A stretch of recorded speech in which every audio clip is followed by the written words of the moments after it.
Welcome back to R&B Fantasy. Bick is back from Vegas. COVID boy. From Vegas. Yeah, with COVID. He came. Let's go. Yeah, he came back with some COVID, so he has been, bedridden all week. They said what happens in Vegas stays in Vegas, and they fucking lied. That's what I'm saying. Yep. That's all I'm saying. Bick is walking proof that is not a valid statement. So don't just do willy-nilly shit in Vegas. Yo, what are you doing, Vic, So- huh? What'd you do in Vegas? Tell the people real quick. I think he pleads the fifth. Well, he drafted a main event team.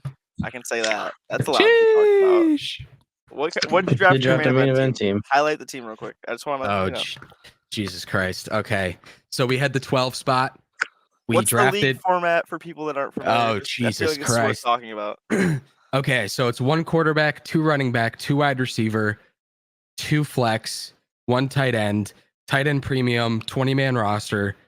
And I had the 12 spot. So at the 12 spot, because I wasn't prepared for this, I have to pull it up. I drafted shit. Dead time because nobody prepared me. All right. At the 12 spot, I drafted on Saturday, so the Thursday and Friday games already happened. They likely blew up. So I took Garrett Wilson and Jahmyr Gibbs at the 1-2 turn, followed by Kyle Pitts, Kyron Williams, which Kyron at the 3-4 turn. I'm not a big Kyron fan personally, but at that value, we kind of had to. Yeah, that's it's ridiculous. That's great. Deontay Johnson, David Njoku at the 5-6, which blows a little bit right now. Unlucky. We took some upside at the 7-8 with Jonathan Brooks and Christian Watson. I immediately regret the Christian Watson pick right now. We knew Love was touchdown. I know, but we knew Love was hurt, and we knew he was going to miss time, and we took him anyway. It just feels a bit steep, but we're hoping kind of like for a back half resurgence there, but we have to survive until then, which kind of blows. But in 2 wide receiver leagues, like we can throw him on the bench and flex whoever. At the 9-10 turn, we took Dak Prescott and Boyd's favorite wide receiver, Josh Palmer. The 11-12, we went Marshawn Lloyd and Jaleel McLaughlin. Whatever round after that, 13-14 was Jalen Polk and Noah Fant, followed by Gabe Davis, Marvin Mims, Rashad Bateman, Jake Elliott, the Giants defense, and that white running back from the Raiders, who I can't say his last name. Dylan Laub. Yeah, I said it like 7 times during the draft. I didn't know what I was saying. I said like 7 different pronunciations. Yeah, I would go with Laub if I'm being. Hey, you cooked. You and your dad, father, Bick Nolan. Yep. Nolan. I'm really excited about the Marshawn Lloyd, McLaughlin, Jalen Polk stretch there. I like all those got guys. A lot of touches. Yeah, he had 5 catches, which is valuable. So I don't know. Our week 1 was devastating. We lost Njoku immediately, but It's early. It is what it is. It's early. It is what it is. How are you doing, man? Who, me? Yeah, you're Ryan. Yeah, I'm doing all right. I mean, I'm tired. Haven't done much this weekend. It's been, working out. Pretty boring. So we're gonna just move on from me. Boyd, how was your weekend? I have done nothing. I had bowling yesterday, and I had pizza for lunch today. That's my vibe. Amen. Nice. Did you get the chicken bacon ranch? No, dude. And I went yesterday to get it, and they didn't even have. They're like, our pizza oven's off, so I had to get like something else. Oh. So I got like a little sandwich. But yes, today I got pizza. But again, the pizza oven was off, so I had to get like takeout, like like the warm tray thing that they have in there. But it's not like a gas station; it's like a little convenience corner store, like a little general store. I guess it's actually called a general store. Fair enough. Pizza, it was alright. It was pretty good. It was very greasy, so I only ate like 2 slices because I didn't want to die. Good stuff. Understandable. Yeah. Alrighty. Well, without further ado, we'll get into today's episode. So in today's episode, we're going to be going over week 2 start and sits that we think are, going to be important decisions to make. So we'll go over the criteria for those when it comes to it. We're also going to each provide a couple sleepers, those that are for a little bit deeper leagues that you could potentially start this week that are likely sitting on your wire, or if you're in a very deep league, just in the back part of your bench and you would still feel some form of confidence starting. So without further ado, we'll get right into the start segment of today's show. So we each are going to go in, circular format and give one guy that we think is going to be a good start. And these are guys that are almost always going to be rostered and are started in either like or just around 50% of leagues or slightly less. And we're kind of go over why we think that they should be a little bit higher in terms of their start percentage. And that start percentage is in relation to what Sleeper has them as of today, which is Saturday. So it could change tomorrow, but this is as we are recording it. Yeah, Saturday at So, 4:58 p.m. Eastern time. Yes, if you want to get down to the nitty gritty of exactly when we're recording this. So, Bick, why don't you start us off with who you think is the best start for this week? So based on the criteria. Yeah, based on what we talked about, I think a really solid start for this week is Christian Kirk. He's someone that I drafted a shit ton in best ball this year, and I tried to target in my redraft leagues. And he sucked last week. Let's face the facts.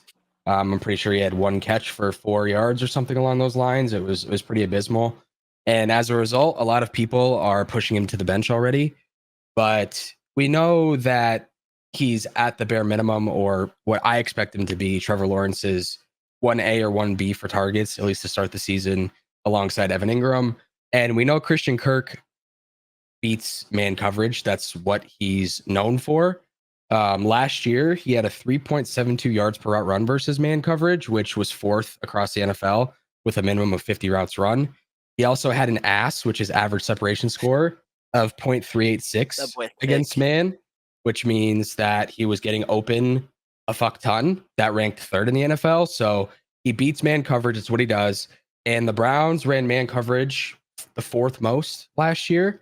And looking at the one game sample size of this year, they ran it 31% of the time, which would be ninth in the NFL. So we're looking at high man coverage rates for the Browns. And I understand they have an elite defense and that front is pretty stressful for Trevor Lawrence, I would imagine. But I'm choosing to look at that as a positive and trying to have him get the ball out quickly, get the ball out as soon as he can. And that should hopefully benefit Christian Kirk for a major bounce back this week. So I'm starting Kirk if I have him. I know about 50% of people are not in the same boat, but I think come the end of the week, we'll see him have a pretty solid wide receiver 2 floor with, wide receiver 1 upside if he can get into the end zone. Mm-hmm. And one little caveat to that is that if you are a part of, those ESPN leagues that have already seen people dropping Christian Kirk, or in any format for that, for that matter, please go pick him up if you're in a 10-team league or, higher.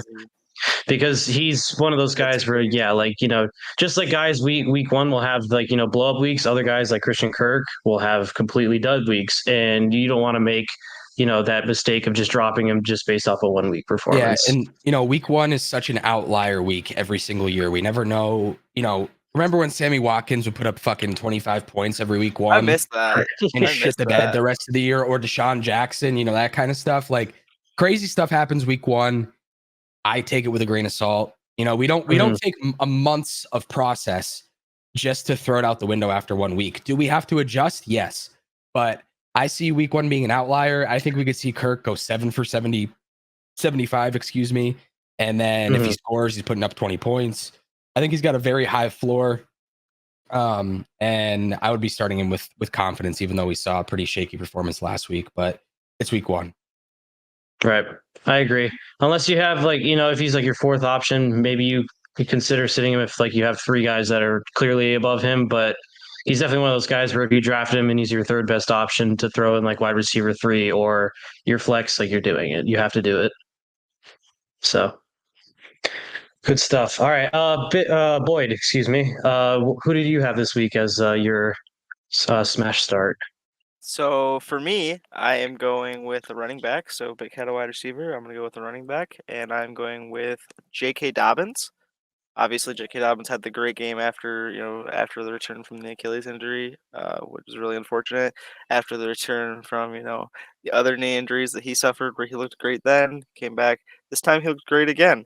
So I'm just gonna kind of bet on talent. He's shown us explosive upside. He had 10, 135 rushing yards with a touchdown. He looked great out there. I mean, Gus Edwards had one more carry, but Gus Edwards looked like Gus Edwards, and J.K. Dobbins looked more like J.K. Dobbins has tended to look. The Achilles honestly didn't even look really to bother him. I think, like you were talking about in our last episode, he was like the second fastest ball carrier of the week. Yeah, he had the second fastest recorded time for a running back behind Saquon last week. Yeah, like that's pretty surprising for a guy coming off an Achilles tear. So, and this time he gets to play instead of playing the Raiders.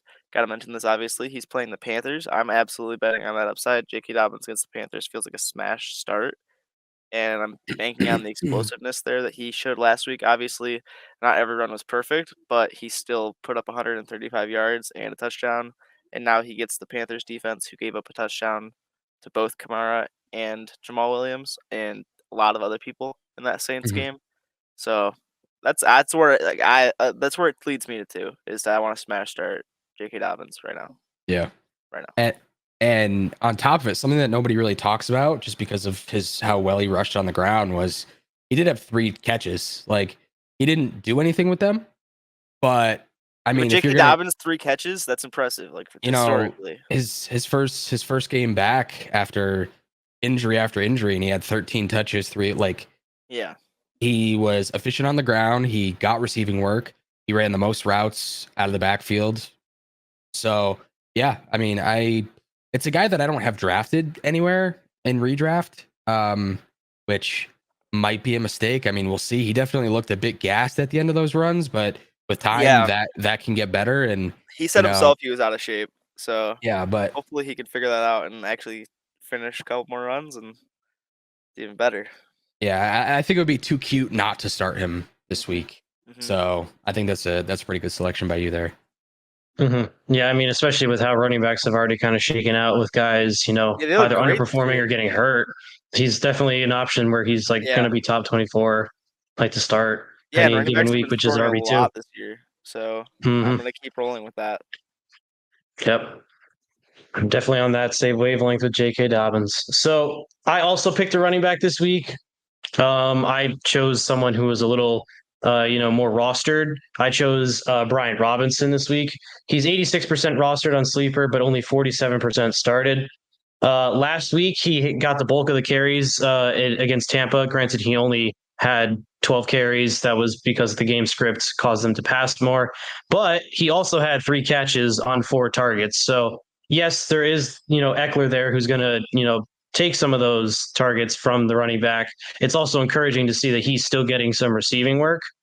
And he's going up against a weaker defense this week than he did last week, where he put up 17 and a half PPR points. He's playing a weaker defense this week that, gave up 151 total rushing and receiving yards to just the running back position in the Giants defense. So that's a combination of what Aaron Jones and Ty Chandler had done.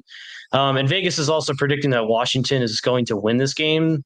So granted, the spread is still small because they're both weaker teams, but the game script could be in B-Rob's side, which would allow him to get more than just 12 carries. And if he can put up, 17 and a half PPR points like he did last week, granted, he did have the touchdown, which is volatile. I wouldn't see why you wouldn't start him this week. You'd almost have to have an extremely good squad for you not to ever be starting him. So those 40 some odd percent of leagues where he's just sitting on the bench, I don't know what you're doing. Well, another thing is that last week Jaden Daniels had 1 less rush than he did completion. He had 16 carries and 17 completions, and we're not going to see Jaden Daniels rush the ball 16 times a game. At least I don't think so. I know in college he did it a shit ton, so maybe we see 10 rushes a game. But 16, he's their starting quarterback. He's not their starting running back. So that should mean more carries for Brian Robinson as well. Also, 2 touchdowns on the ground. That's not going to happen every week. So I'm totally on board with what you were saying. And I'm not just agreeing with you guys just to hype you up for the sake of doing it. I think these are great selections by both of you. And things have to change in Washington because they can't stay afloat with Jaden Daniels being their lead rusher for a decade. Yeah, out of a long time. So I think we see more usage out of Brian Robinson this week than we did last week, and and it is a smash matchup for sure. For sure. Yeah, I mean, both defenses on either side are pretty poor, so it could end up being a shootout for all we know. But, knowing the quality of, the Giants quarterback situation, who knows how it'll end up shaking out. But I still think that Brian Robinson is a great selection to start this week. And honestly, I'd be pretty confident starting him in most weeks unless he's against a bad matchup. So... All right. Well, that wraps up the segment on our starts. Thank you both for providing those two great selections. We're going to be moving on to our next segment, which is who we're going to be sitting. So guys who are on that cusp of should we start them or not, or guys that people have become overconfident in starting. In my case. And I think that people should exercise some caution with and potentially sit until we get more information into their roles. So without further ado, Vic, why don't you start us off again with who you are advocating to sit this week? So I think this is, I don't roster him anywhere, so it's so easy for me to say this. And I do think it's easier said than done based on how he performed last week, but I'm benching Jayden Reed this week. After Jordan Love went down, it changed the dynamic for that team immensely. And he was drafted based on Jordan Love being his quarterback, an ascending quarterback who showed elite metrics at the back half of the season and had a good connection. Now we have Malik Willis, who we know is a perennial backup at this point. And granted, he played like 2 snaps for the Green Bay last week, and they were terrible. Was it even 2? Was it just the 1? I don't even remember, but he just looked scared immediately off rip. And was he prepared for that? No. He's just really never been prepared, it seems like. Yeah, every time he gets in the game, he always looks unprepared. It's not a new thing. Yep. And while Jayden Reed looked electric last week, and I'm not doubting his talent, I just have to see how the team shakes out before I put him back in my lineup. He had 5 touches last week that ended up with 33 fantasy points. So obviously that's outlier metrics. That's crazy. His rush, I'm going to give it to him. His rush was him being good at football. And that was a sick touchdown, and I'll give him all the credit in the world. His receiving touchdown that was like 60 yards or whatever it was a broken coverage, wide the fuck open. I could have made that throw. I could have made that catch, and that would have been a touchdown. So I feel like it was a bit fluky, obviously. Also, his first read target share wasn't even the highest on the team. Romeo Doubs led the team with 29% first read target share, and then Christian Watson was tied with Jayden Reed. So it's not like he was the above and beyond wide receiver 1 either. So it's just a whole lot of outlierish stuff, and we're in a really weird spot. And maybe it's playing pussy ball, especially when we saw the upside that he had last week. But I would try to find a replacement to throw in the lineup just for this week. And if I'm wrong, I can muster that, but I could see a very big dud in your lineup this week with Jayden Reed, just because we have no idea what to expect from the quarterback play. And Indy's defense is, I don't think, anything special. It might even be a favorable matchup, but it's always a crapshoot on that offense, I feel like. And now we have a crapshoot with Malik Willis, a quarterback. We literally do not know what to expect. So, he's a flex play at best, in my opinion. And then you're kind of hoping for some miracles to happen. I'm throwing him on the bench though, if I have him. Unless it is like a deeper league, like Ryan was saying before, maybe it's not a spot where you can bench him. But 12-man leagues, you might have someone on your bench if you drafted a pretty solid team that you can throw and hope to get better work out of personally. Yeah. Now my question for both of you is would you start Jayden Reed over Christian Kirk or J.K. Dobbins? I don't think so. I think this week I would take both of our starts over Jayden Reed. And it's risky. Does it feel good, especially where you had to draft him? No, but I'm just scared. I'm just scared personally. But if you have a strong enough team and you can eat that low number that's possible, then the upside is obviously worth it. But I just need to wait and see 1 week before I trust putting him back in my lineup.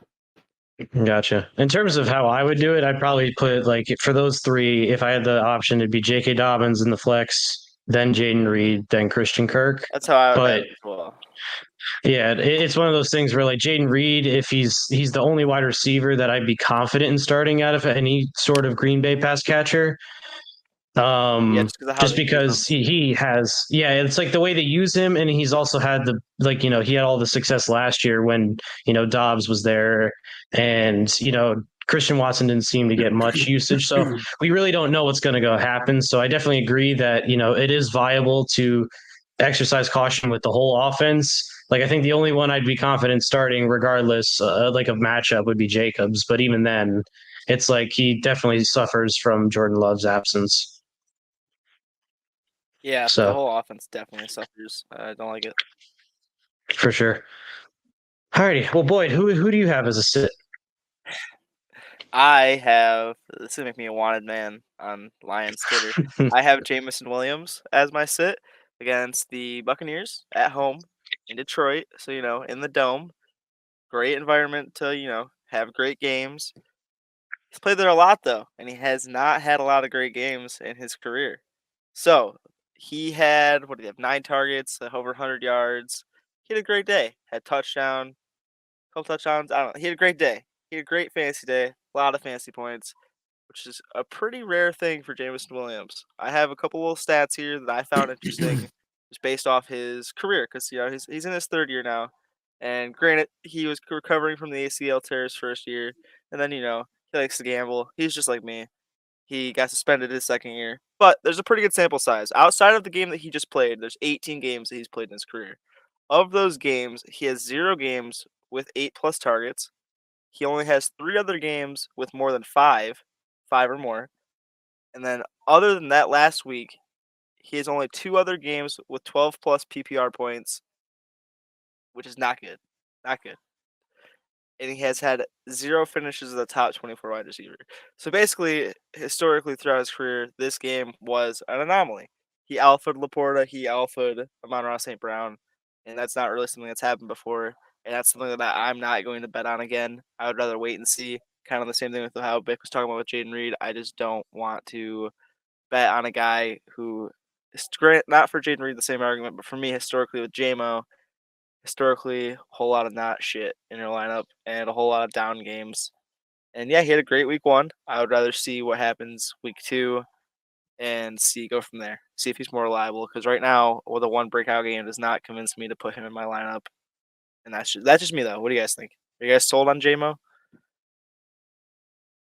I mean, I'm definitely not sold on JMO, as I was in the same camp as you, where I thought he was just done, washed, completely, just going to be irrelevant. But I think we're also not factoring in enough like how much the Rams game plan for Amon-Ra St. Brown, in terms of like they just only focused on him.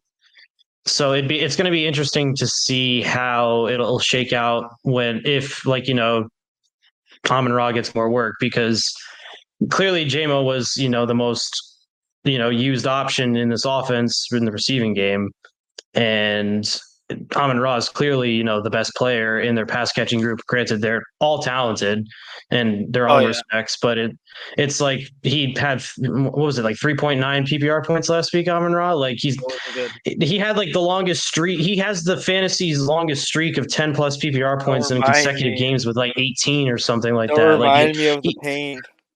yeah, he has like such a crazy good floor that like this was an outlier for his, An performance, anomaly. because we've never seen him bust like this badly before in any given matchup. So it's like we'll see. Sorry. I don't think that like I agree. I think JMO is definitely a sit this week. Just not because like we think he's bad, but it's just we want to see more from him before we're confident in starting him. I'm on the other side, but You're on the other side. I know He has an ankle injury, bro. I don't care. All the offseason was talking this guy up, the most improved guy in camp. They're gonna get him the ball, all this stuff. And that coaching staff doesn't bullshit. And they didn't bullshit. And I do agree that They have yet to eat one kneecap. All right. Are you sure? You don't know what they do on their free time. True. Listen, True. you don't know what they do. But I mean, I'm throwing him in the flex. Like I'm not gonna start him over like a major starter or anything like that. Like if I have an upside shot, I would take it. Like, and that probably sounds backwards with the way I'm talking about Jaden Reed, but I liked Jameson Williams' usage a lot. I liked that he was actually producing the way that we expected him to produce for a couple of years. I think it's going to be like that again? No, but I do think they intend to get him the ball. So,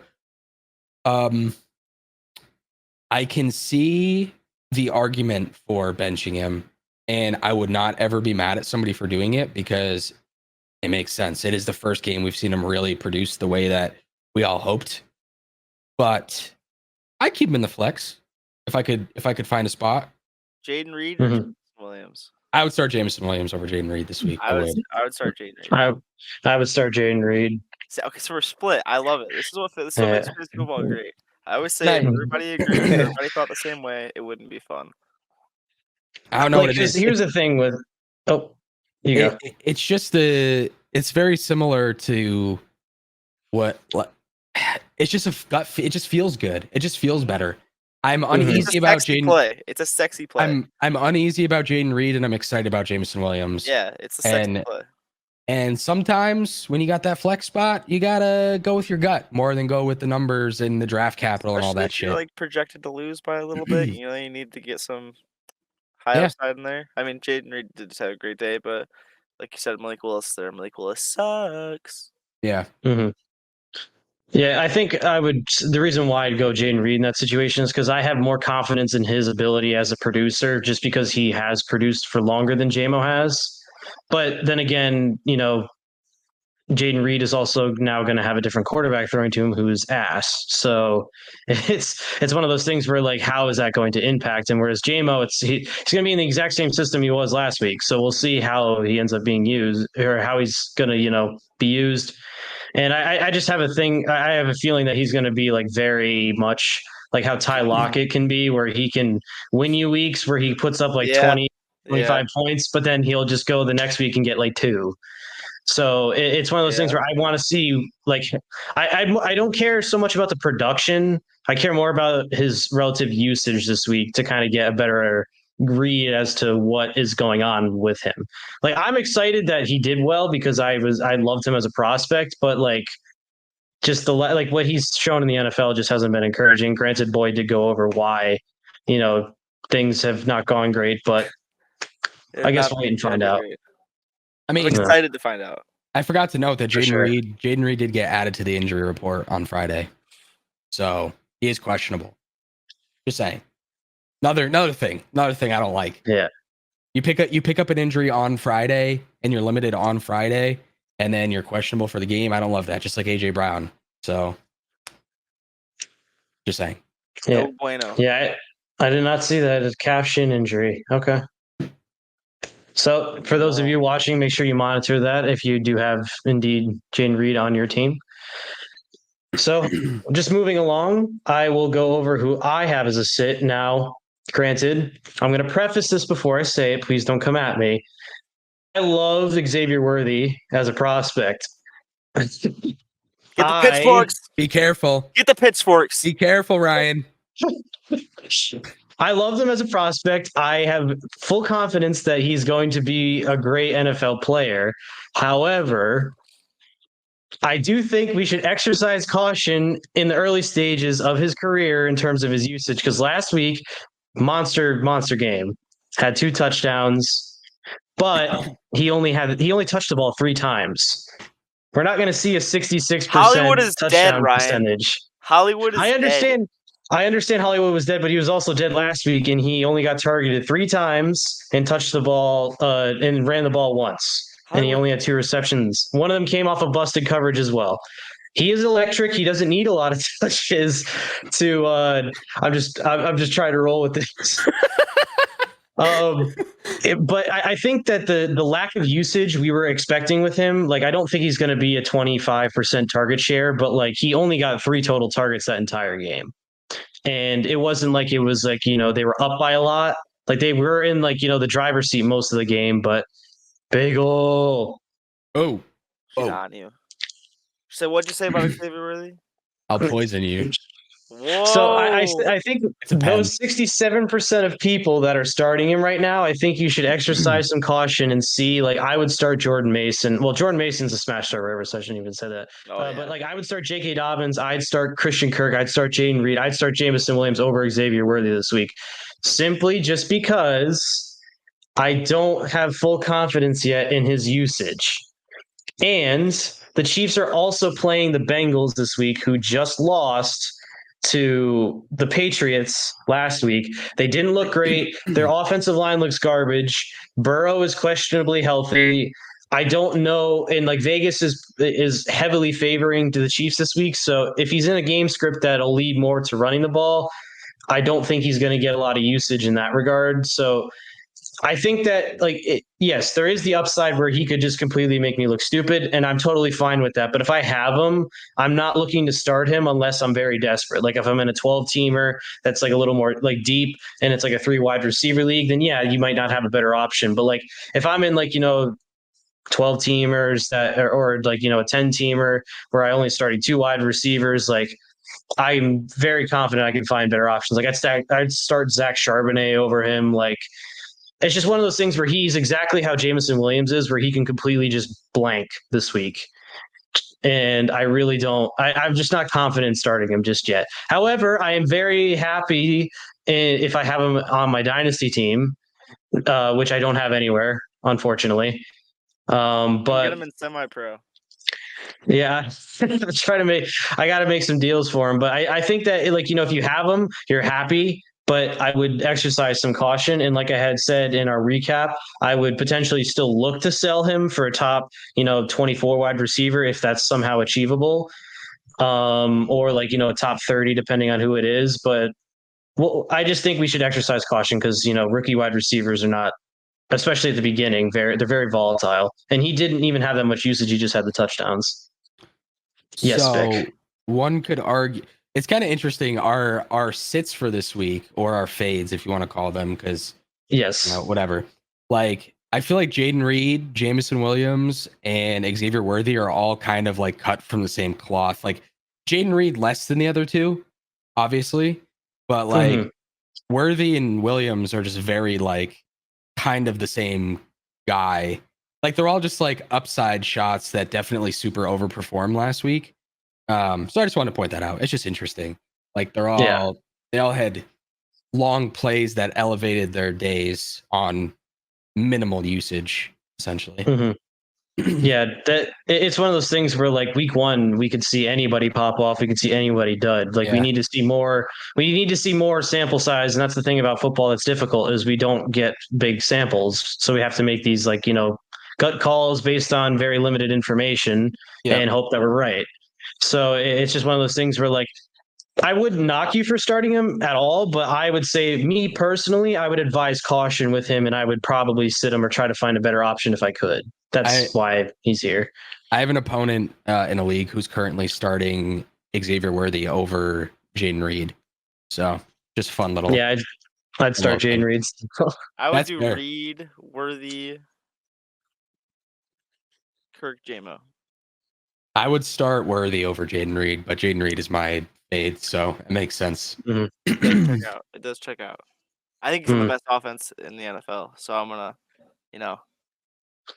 I think his role's only gonna keep increasing, and I think he was a good rookie, good prospect, and I think he's gonna have a good game. Maybe not a good game, but like I'm willing to take the upside bet to find out more so than I am with Jameson Williams.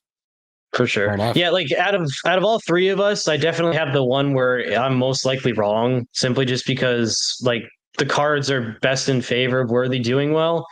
But I'm still going to sit here and say that I would still exercise caution. And that's basically where I'm going to leave that. That's understandable. All righty. So the next topic that we are going to talk about is our sleepers that we have. So these are guys that could be sitting on your wire, or they could have been picked up and they're sitting at the back end of your bench that you may be considering starting. And we're going to make the cases for why, in certain situations, that is why you could consider them as a viable option this week. And the criteria that we had decided on was about 35% rostership, was it? Yeah, about there. Yeah. Or start percentage. Okay. Yeah. Yeah, 35% or less start percentage. So that means that, basically only a third of people that have them rostered are starting them. So we're going to just kind of go over the cases. We're going to provide 2 each, and it could be for any position. And we're going to give the case for why we think they could have, a fantasy viable week. Vic, why don't you start us off with both of yours? So my first is tight end Colby Parkinson of the what is he on the Rams? I should know that. Sorry, I got COVID brain. I was thinking Matt Stafford. I'm like, where the fuck is Matt Stafford? And then I got to the Rams. Anyway, he was the only tight end on his team to run more than 2 routes, which I think is hilarious. He ended up with 5 targets, 4 catches for 47 yards, and he averaged 7.5 yards after the catch for the entire game. Yeah, so, he was catching short yardage and turning nothing into something, which I think is pretty impressive. He's also lined up against the Cardinals this week, who last year, I'm pretty sure, and maybe for the past couple of years, are like the worst defense in terms of covering tight ends. So they're a highly favorable matchup. He's in a good spot. We've seen Higbee over the years with Stafford have a whole bunch of high volume, low yardage games that elevate him into tight end 1 status just because tight end is such a low scoring and volatile spot. He was the tight end 9. Yep.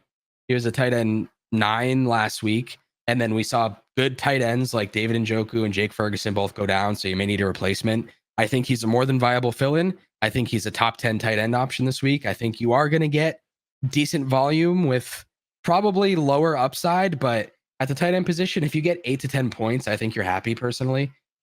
So I'm very fine with Colby Parkinson. I think he has another 5-6 target game, and we see another 4 to 5 catches.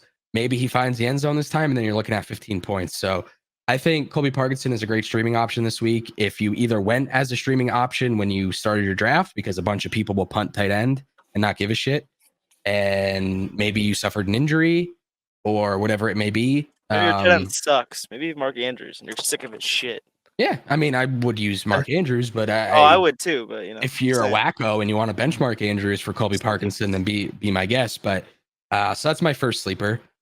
And I like that one. I just want to say I like that one. I think Colby Parkinson is worth starting, and I think that it makes complete sense. I was surprised by his usage. Obviously, he was looking good with the Yak God apparently. Yeah, so I think he's totally worth starting in the current tight end landscape.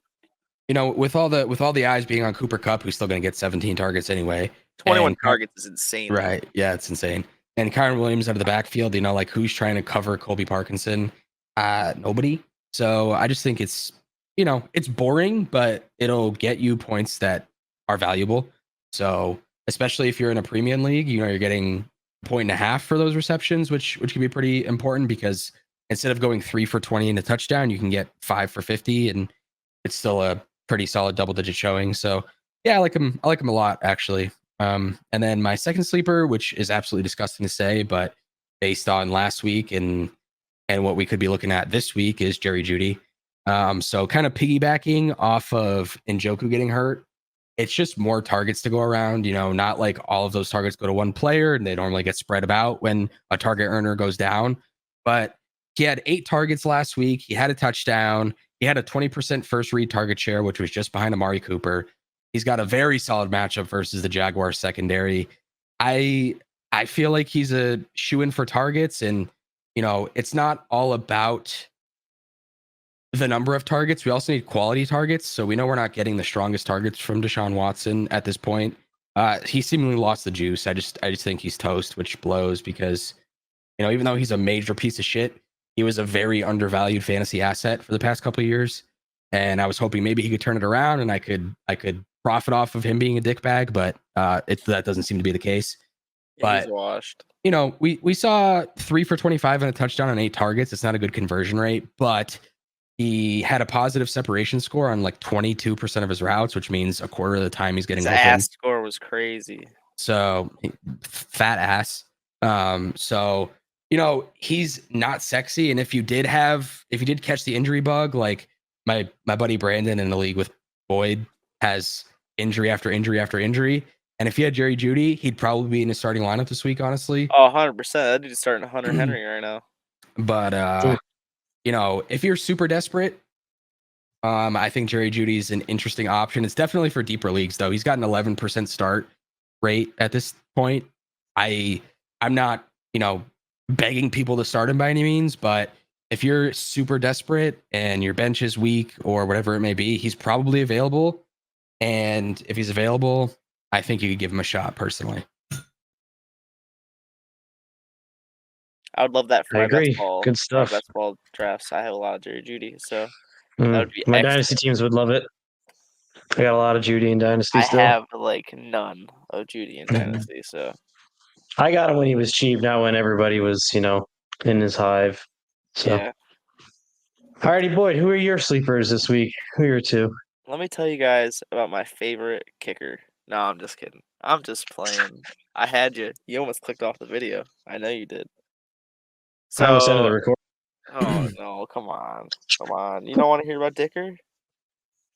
No, I don't want to hear about Dicker. So Dicker, I will. I hardly know her. Oh, No, no, really. that's it. That's all, folks. Like and subscribe. Bye.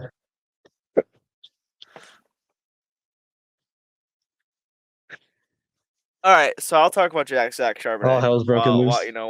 While Big's not here. Zach Charbonnet. Obviously, with all the news that Kenneth Walker's getting hurt, and I need to lock in because you're goofing off. Zach Charbonnet, because Kenneth Walker's hurt, he's been doubtful with an injury. If Zach Charbonnet is to get the starting lineup spot, starting RB spot in the lineup, that's huge. Obviously, He's still died. He died.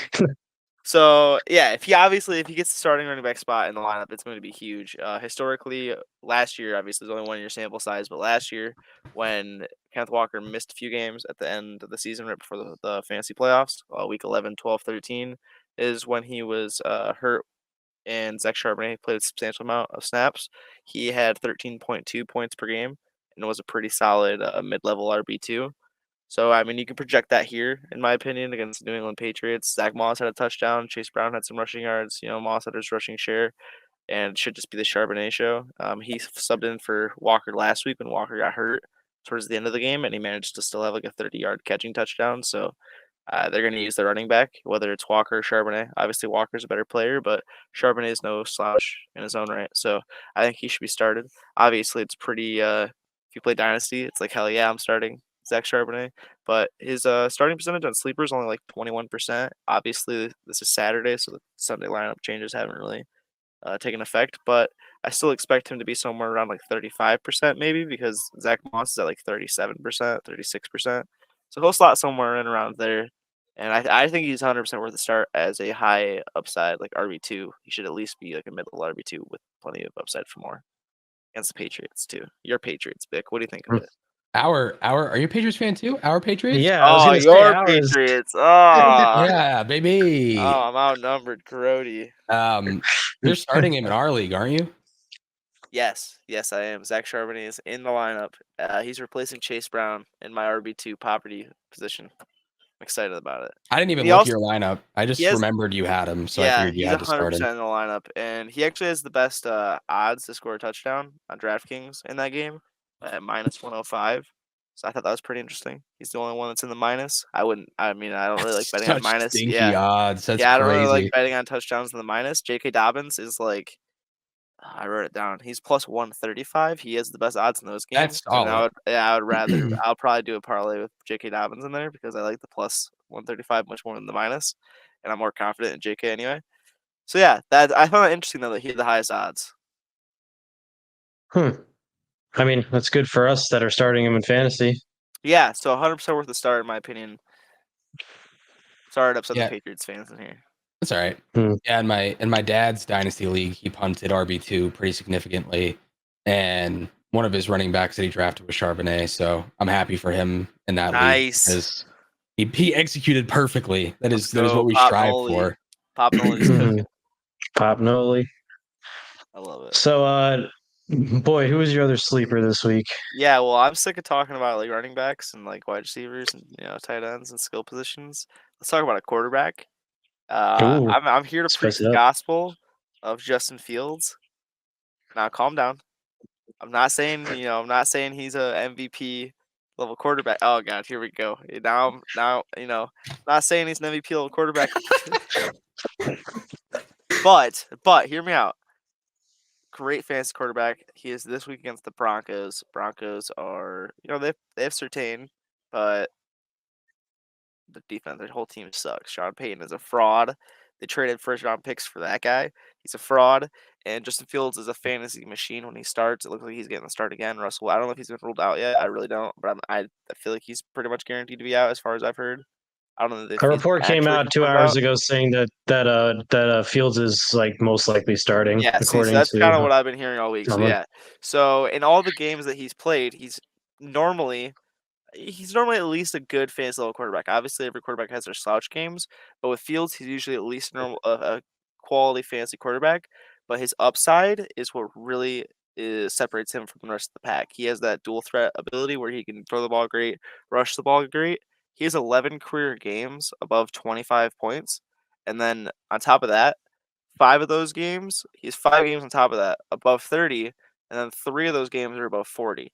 So his ceiling is huge. I mean, he has multiple like 45-point games, and the guy is just a fantasy beast. Obviously, they scored 6 field goals last week, so Chris Boswell was a fantasy beast. But I'm gonna bet on an NFL team to score a touchdown. That might be a hot take, but I'm gonna rock with it. And I think Fields' fantasy upside is worth the price of admission. He started at like 11% of leagues. He might even be on your waiver wire. I know, like if I had Caleb Williams, I mean, I probably would look toward Justin Fields if I really was not a fan of what I saw, especially if Keenan and Rome are out or at the very least hurt. I totally would understand it. So I think Justin Fields has really good upside. And then on top of that, I mean, just a little fun fact: his best career game came against the Broncos last year when he had like his 330 game passing yard game, 4 touchdowns. Hey, I'm just saying, lightning can strike twice. It happened to Barry Allen. I'm saying That's all that's I'm a saying. reference I can get behind. That's all I'm saying. That's all I'm saying. We'll see. Yeah, I definitely think that this is not like a matchup that you fear starting Justin Fields. It's just a matter of like, will they actually get a freaking touchdown this time? I'm betting on yes. They gotta. It's Fields that rushes it in. All right, I'm putting a parlay together. Fields anytime, Dobbins anytime. All right, that's gonna be something, and then I'll branch it out. Maybe I'll incorporate some other sleepers from the show. I'm gonna hedge our our sits and put anytime Reed, Williams, and Worthy just to hedge it. It's probably a good call. That's a terrible call. Yeah. That's terrible. We know what we're talking about. Do we? Yes, or else why are we here? Don't do it. Yeah. Big boy said not to. Well, I feel like lighting $1 on fire, so we might entertain the idea. Dobbins, Fields anytime. Put it together. Yeah, Smash it. for sure. All right, Throw so Nico I will anytime in there as well, and you're golden. Nico anytime I can definitely get behind. So for my 2 streamers, we're going back to the position players. I chose 2 wide receivers, but I chose the theme of short kings, and my 2 sleepers are Wan'dale Robinson, who's 5'8", and Greg Dortch, who's 5'7". They work in the the Willy Wonka factory. Yeah. I'm gonna. I am short as well, so. I mean, I am, as I'm 5'7", so I'm Dortch's height. We weigh the same. I don't look I'm 5'8", at all like him though. Wan'dale's So Let's go. this is going to be the W and R show now, or the W and G. Excuse me. All right. Anyways, back on track here. So I'm going to go over Wan'dale first. So Wan'dale's only rostered in 31% of leagues, which I think is way under where he should be as of right now, based off of his week 1 performance. And only 9% of people are starting him. I think that if you're in a 12-team league and you have 3 wide receivers and a flex, like you can at the very least flex him, because he had led the Giants in targets last week with 12. Granted, I understand Daniel Jones is not the best quarterback. He's almost certainly going to get replaced next year. But I think that next week, bro. I mean, yeah. I mean, we might see Tommy Coldcuts at some point, but Drew Lock is over here just like that kid from that Cam Newton commercial, just yeah, warming up. And he also faces a Washington defense that just gave up nearly 300 yards, receiving yards, in a game script where the Buccaneers were ahead last week. Their secondary is one of the worst in the NFL this year, and the first week kind of proved that. And I definitely think that with a weaker secondary and the likelihood that the Giants might be playing from behind this game, as Vegas is favoring Washington, like I mentioned for Brian Robinson, I definitely think Wan'dale can lead this team in targets again. I definitely don't think that he's going to be, overwhelmingly above Neighbors every week, and especially as the weeks progress, that may end up changing. But for this week, I'd be pretty happy or confident in starting Wan'dale if I was in a deeper league and I needed to make one of those not so comfortable, flex starts. And an extra addition is that 3 of Baker Mayfield's 4 passing touchdowns last week against Washington were by a receiver who was lined up in the slot. And that was to Mike Evans, Godwin, and Jalen McMillan. The other one came when Evans was on the outside. And that's the position that Wan'dale plays. So there's definitely a weakness that, the Buccaneers kind of exploited. And I think that it's kind of, the defense that he's playing clearly is very bad at guarding anybody, and especially the positions in which he's lined up in. And I think Wan'dale is certainly encouraging. He's just been riddled with injuries, but he's always been a guy when he's got the ball in his hands, he's been pretty electric. And I would be happy with starting Wan'dale this week. What do you guys think about Wan'dale? Yeah, if it's a deep league, I'm down to start. I'm down to start the short king. Yeah, I mean, high volume, short yardage makes it easy for Daniel Jones, who obviously blows. We're looking at, I talk about late practice injury reports and stuff like that. Like Neighbors is supposedly a little bit banged up. They say it's nothing to monitor and he's fine and all that, but like all these people do is bullshit their injury reports these days. See Christian McCaffrey for reference. So it's like, we don't know what's really going on with Malik Neighbors, and if anything is hindering him at all, it's just extra opportunity for Wan'dale. So I think that's a very fine sleeper addition. I think he's got a high floor, probably low upside, but pretty decent floor based on what we saw last week and what we've seen when he's healthy in his career. So I think that's a pretty solid pull. I have no qualms with throwing him in a flex or something like that if you're desperate or just looking for something different. Right. Yeah, that's why I like him and Dortch, because I think they provide a solid enough floor where you could be confident. And if they get, a touchdown, that could definitely make a week, put them in the top 24, top 30. So my case for Greg Dortch is that he also saw the most targets on his team out of any receiver last week. And a fun little fact is that when Dortch has played over over 50% of the snaps in a game, he has averaged just under 14 fantasy points per game with Kyler as his QB. Now, granted that the sample is, it's not very large. However, in that limited sample and paired with, Kyler Murray in the offseason saying that Greg Dortch would be an insane receiver if he was, a little bit taller, paired also with the fact that he did see the most targets last week out of any receiver on the team, he also saw more targets than McBride and, Marvin Harrison, some bigger names that we thought were going to do better. What's that? He was eating. Oh, he was eating. Yeah. Yeah, no, he looked great. Like he's not going to be, the barn burner. Like he's going to house it for a touchdown, like, Xavier Worthy can, but if he's getting fed the ball in the slot, he's gonna be a solid for PPR. Like I think that he has a great floor. Same instance with Wan'dale. Like he's not gonna be, somebody who you're gonna think is going to get you a lot of points, but like if you're in a deeper league and you need some guy that's just to score you something, like I think he's got a great floor, and it could definitely have some more upside if he does indeed get the touchdown. Also, I think if Marv is going to see more looks this week and potentially be more a part of the game plan, I think that also will be beneficial for Dortch because then teams will then have to worry about both of them because, sometimes that first week, if a guy does well, it's because the team didn't game plan against him. So if Marv ends up doing really well this week, I think that also means that Dortch could end up doing well if he's taking, some of those looks away from the defense. Yeah. So I definitely think that, in terms of those starters or those sleepers, you can make the case to sit them if you're in a shallower league, but this is more so if your team is riddled with injuries already, which, in my case, one of my teams really is. So you could definitely, you will likely have a better option on your team, but this is for the case where if you don't, these are plenty of guys that we think could easily fill in for just this week and provide you some value while the rest of your team kind of, hopefully picks up the slack. Yeah, I mean, I'm pretty sure Greg Dortch is available in my FFPC league.